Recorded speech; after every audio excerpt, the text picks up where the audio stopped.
Hello दोस्तों, नमस्कार। सुबह के बज चुकल बरसात और हमें समय निकल चुका भैया सीतापुर रोड की तरफ है। नैमी सारला परत है और बहुत ही पवित्र स्थल बाट है। और सुनने में वाला भैया हमें तो ना पता रहा करे बारे में, लेकिन कुछ लोग बताएं कि अगर आप यात्रा करें वहाँ पे जाकर थोड़ा घूम लीजिए, दर्शन कर लीजिए, बहुत रहस्यमय जगह है। भैया हम चलते हैं वहीं पे और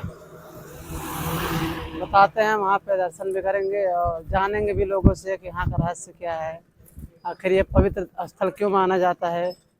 तो आप लोग ब्लॉग में बना रहा भाई लोग, और चला थे हम अपनी यात्रा का मंगलमय करें। और मौसम बड़ा अच्छा बा सुबह सुबह का, अभी तो ठीक बात है।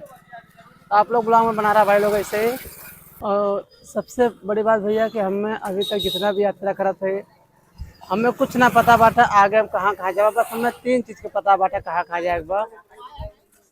जम्मू कश्मीर होते हुए कन्याकुमारी तक हमें जाएगा और एकदम मेन टारगेट बाटा वहाँ पहुँच के दर्शन करना और वहाँ के लोगों से मिलना।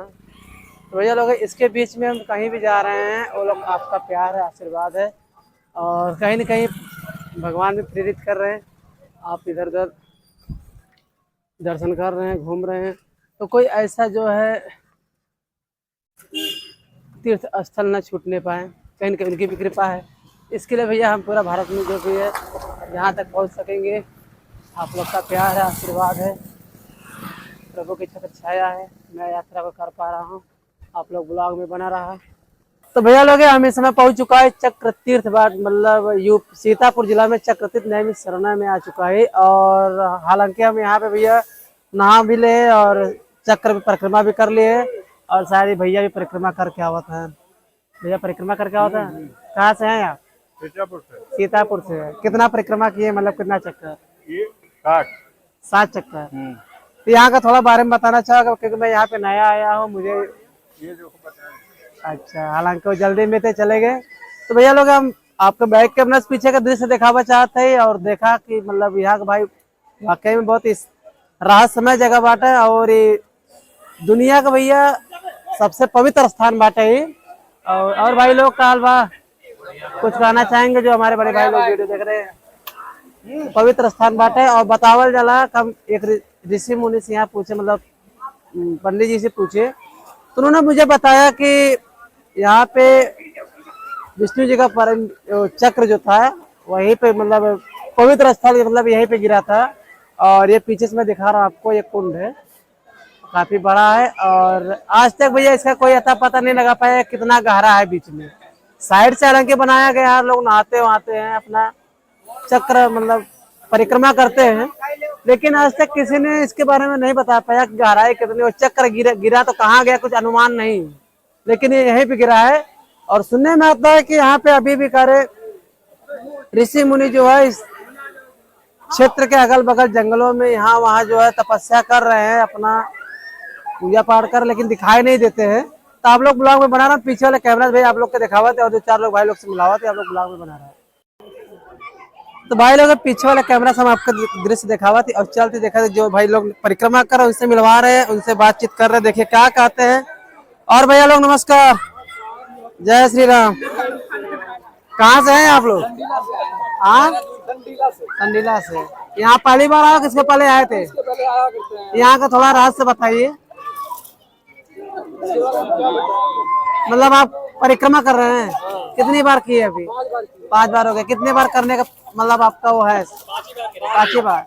अच्छा, अच्छा लग रहा है? मतलब मन को शांति है कि नहीं? खुशी है ना? तो भैया लोग आप लोग देखा करें कि यहाँ कोई जितने भी लोग नहाए धोए आए हैं, अपन परिक्रमा करते हैं और बहुत अच्छा बताते हैं। बाकी बात हम आप लोग से और बताते। और बताओ भैया, अपन शुभ नाम का बाटे? सूरज सिंह। अच्छा, तो ऐसे धीरे धीरे सबसे मिलाएंगे और आप लोग ब्लॉग में बना रहा भाई लोग। और ये देखिए भैया पीछे से पूरा नजारा है और वो वही कुंड है जो चक्र गिरा है और वो चक्र कहाँ गया पता नहीं और कितने पाताल में चला गया, आज तक साइंटिस्ट पता नहीं कर पाए। ब्लॉग में बना रहा है। तो भैया लोग हम आप लोग के पीछे वाले कैमरा दिखाए है, वो कुंड भी दिखाए और कुछ लोग मिले हैं और हम इस कुंड के आरे आरे मतलब साइड साइड से हम घूम रहे हैं और लोगों से मिल रहे हैं और देखते हैं क्या होता है। ब्लॉग में बना रहा आप लोग। चाचा जी प्रणाम। कैसे हैं आप? बढ़िया। कहाँ से हो? यही से है ना। यही से। तो ये चाचा से मैं थोड़ा जानकारी लेना चाहूँगा। चाचा जी यहाँ का थोड़ा रहस्य बताइए, हमको पता नहीं। मैं जौनपुर जिला से आया हूँ और मैं साइकिल यात्रा में भारत भ्रमण कर रहा हूँ। ये 88,000 ऋषियों को तपोभूमि बताने के लिए ब्रह्मा जी ने अपने मन से चक्र की उत्पत्ति की। अच्छा। ऋषियों से कहा एतन मनोमयम चक्रम मया सृष्टम विसर्जते यत्राह सीरते नेमी सादेशा तपसा सुबह। हे ऋषियों मैंने मन से चक्र उत्पन्न। अच्छा, जैसे कि आप सुनबे करें ना, और वो भी पूरा बात बतावा था, थोड़ा सा बिजी हो गए ना। आप लोग ब्लॉग में ऐसे बना रहा भाई लोग। विष्णु और विष्णु विष्णु द्वितीय परार्ध शीर्ष भागल पे जंबुदीपे भटखंडे आर शांत नेमिषा क्षेत्रे मासानत्रे मासे श्रावण मासे कृष्ण पक्षे कृष्णावाज समुद्रमस्ते विजय लक्ष्मी देवी के मास से गोत्रम और दिन गोत्रपन्ना सा कुटुंब परिवार कल्याणार्थ सकल कामना संसिद्धतम। तो देख ले भैया लोग यहाँ पे जो अपनी श्रद्धा लेकर आते हैं और यहाँ पे परिक्रमा करते हैं, फिर चंदन टीका लगाते हैं। और ऐसे में आप लोग को बताना चाहूँगा, ब्लॉग में बना रहा है। ये भैया यहाँ का देखा नज़ारा बहुत ही खूबसूरत बा और बहुत ही अच्छा लागत बा। और यहाँ इतना सुख शांति बाटे, कहे वाली बात ना भैया। कहाँ से कि ये आपको कुंड दिखने में छोटा होगा, लेकिन ये गहराई बहुत ज़्यादा है। और इतनी गहराई है। और अभी आपने सुना है कि महाराज जी बोले कि ये भूमध्य मतलब पृथ्वी का भूमध्य मतलब बीच वाला स्थान है जहाँ पर उनका चक्र गिरा था। और साइड साइड में देखिए भाई, सब लोग नहा चक्र परिक्रमा कर रहे हैं। आप लोग ब्लॉग में बना रहा है इसे। मनोबल के द्वारा एक मन की गति से चक्र उत्पन्न किया, जिसका नाम हुआ एतत् मनोमयम चक्रम मया कीर्ति विसर्जित।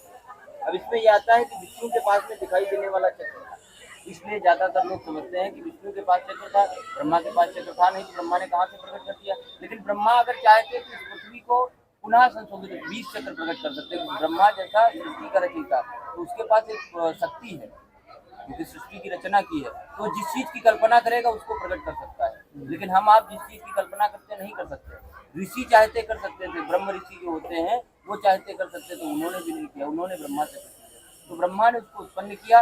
वो चक्र की नेमी आरण्यों का भ्रमण करते हुए आई। इस आरण्य में आकर के यज्ञकुंड में चक्र की नेमी क्षीण हो गई। तो क्षीण माने होता है धसना, आरण्य माने जंगल। इस प्रकार से इसका नाम हुआ नैमी क्षीणते आरण्यम तत् नैमिषारण्यम। इसी में जाके वो समाहित हो यज्ञ कुंड में क्षीण हो गई, तो उन्होंने माँ ललिता का आह्वान किया। तो यहाँ पर ललिता नाम से दिव्य शक्ति विद्यमान है, उसका आह्वान किया। इसलिए क्योंकि चक्र की गति रुक नहीं रही थी, तो उन्होंने ब्रह्मा का आह्वान किया। ब्रह्मा से कहा, ब्रह्मा ने कहा महाशक्ति का आह्वान करिए, वही रोक सकती है और कोई नहीं रोक सकता। तो उनका आह्वान किया, उन्होंने प्रकट होकर के इस चक्र की शक्ति को स्थित किया। ऋषियों ने उनको ललित संबोधित किया, जिससे उनका नाम ललिता पड़ा। इस प्रकार से वो ललिता देवी के नाम से। और इस ललिता देवी का आप दर्शन करते हैं तो आपको क्या पुण्य प्राप्त होता है। 51 शक्ति पीठे हैं जितनी भी, उन सभी के दर्शन करने का फल इस देवी के दर्शन करने से आपको प्राप्त होगा। और ये चक्रतीर्थ में स्नान करने से, चक्रतीर्थ में श्रद्धा भाव से पूजन इत्यादि करने से, दर्शन करने से आपको संपूर्ण पृथ्वी के तीर्थों में जाने का फल प्राप्त हो जाता है। क्योंकि जितने भी हैं सब यहाँ 84 कोष में विद्यमान है, जिसका केंद्र ये केंद्र जी। बाकी आप पृथ्वी के मध्य में भी बैठे हैं, 84 कोष के मध्य में तो आप वही हैं। जो 84 कोष का यहाँ पर परिक्रमा होता है उसके मध्य में तो आप वही हैं, लेकिन पृथ्वी के भी मध्य में आप बैठे हुए हैं। पृथ्वी के मध्य में जी, पद्म पुराण के अंतर्गत पद्म पुराण में है कि मध्य मतलब सेंटर पॉइंट है। जी, चक्र तीर्थम महत्पुण्यम उसमें आता है। सबसे पहले तो क्या है, चक्र तीर्थम महत्पुण्यम। चक्र तीर्थ महान पुण्यों का देने वाला है। चक्र तीर्थम महत्पुण्यम सर्व पाप विनाशनम, सारे पापों को हर लेने वाला।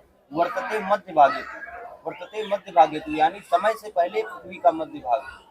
समय की गणना की गई जिसमें हुआ आपका आर्यावर्ते जम्बू द्वीपे भारत, लेकिन समय की गणना के पहले ही पृथ्वी का मध्य भाग है। इसलिए वर्तते मध्य भागे तु पृथ्व्याम सर्वनाथम, पृथ्वी का देवता भी इसको बताया गया, पूरी पृथ्वी का देवता इसको कहा गया। इसलिए नैमिषारण्य एक महत्वपूर्ण यहाँ शिव जी का भी तो वो स्थान है, कोई कुंड है जहाँ पे। हाँ, गोमती नदी के अंदर, यहाँ से 7 किलोमीटर दूर है रुद्रावर्त नामक कुंड।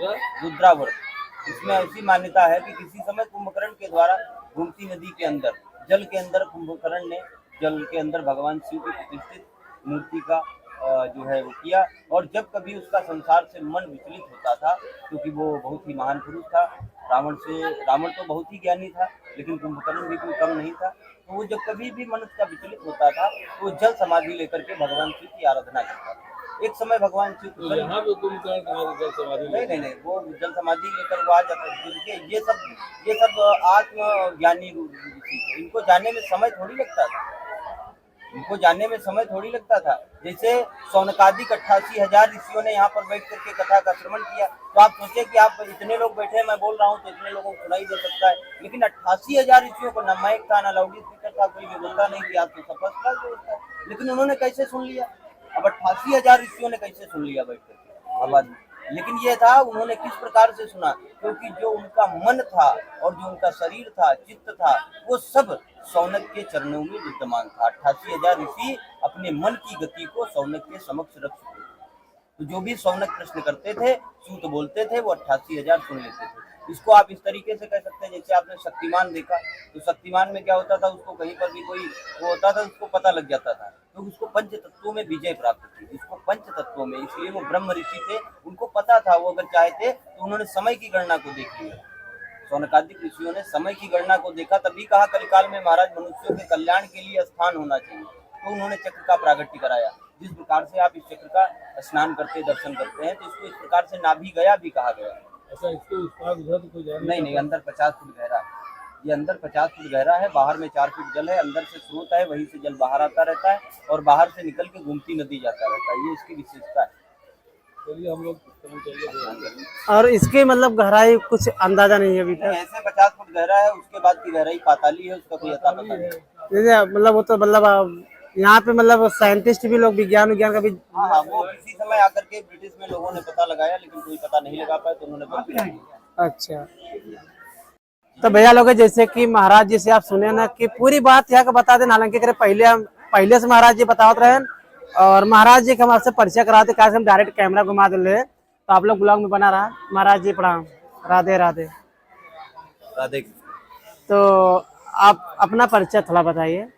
हम तीर्थ पुरोहित हैं, नारायण दीक्षित नाम है। अच्छा। और इस तीर्थ के पुरोहित हैं हम। अच्छा। और हमारा कर्तव्य रहता है कि लोगों को बताना, और आप सभी लोग इसको देखें, सुने, और भगवान के नाम को और भक्ति भाव से इस नैमिषारण्य तीर्थ में आने से पहले इसकी जानकारी को जरूर प्राप्त करें। बोलिए नैमिषारण्य धाम की जय। तो हम साइकिल यात्रा करें, भारत भ्रमण कर रहे हैं, तो मुझे यहाँ के बारे में पता नहीं था। मैं सीतापुर होते हुए बरेली, तो मैं उत्तराखंड की तरफ बढ़ रहा था, तो मुझे किसी ने बताया आगे कि आप यहाँ तक आए हैं, तो वहाँ भी जाके दर्शन कर लीजिए, बहुत रहस्यमय जगह है और बहुत पवित्र स्थल है। तो हम यहाँ पर आए, तो हम जानना चाहें, तो एक दो लोग संत से पूछे, तो लोग बताए हमको इसके बारे में, मतलब जानकारी था, लेकिन वो इस चीज सोशल मीडिया पर आके नहीं कहना चाह रहे थे। तो आप कह रहे थे, तो हमने आपका रिकॉर्डिंग कर लिया, हालांकि मैंने आपसे परमिशन नहीं लिया, आप इसलिए नाराज मत होइएगा। तो आप लोग ब्लॉग में बना रहा भाई लोग, ऐसे चौरा के लिए आप लोग को दिखा दे रहा, तब तक ले हम अपने यात्रा को आगे की तरफ बढ़ाएंगे। राधे राधे।